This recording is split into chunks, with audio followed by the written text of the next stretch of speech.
मिरज तालुक्यातील सलगरे येथील ग्रामदैवत श्री सिद्धेश्वर देवाची यात्रा यंदा उत्साहात आणि पारंपरिक जल्लोषात साजरी होणार आहे।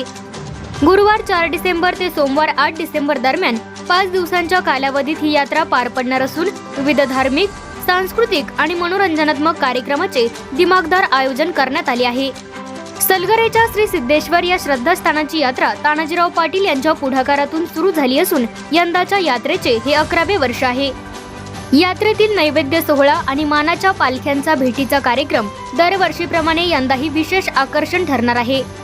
परिसरातील पंचक्रोशी भागातून हजारो भाविक या सोहळ्यास उपस्थित राहतात। तब्बल 11 मानाच्या पालख्यांची भेट सलगरेच्या मुख्य चौकात होते आणि हा सोहळा यात्रेच्या वैभवात भर घालतो। आज यात्रा कार्यक्रमांच्या पार्श्वभूमीचे नियोजन यात्रा कमिटीचे अध्यक्ष व सलगर गावचे माजी सरपंच तानाजी पाटील यांच्या प्रमुख उपस्थितीत करण्यात आले। यावेळी कमिटीचे सदस्य व ग्रामस्थ उपस्थित होते। सध्या यात्रेमध्ये मोठ्या प्रमाणात मोठे आकाश पाळणे व खाद्य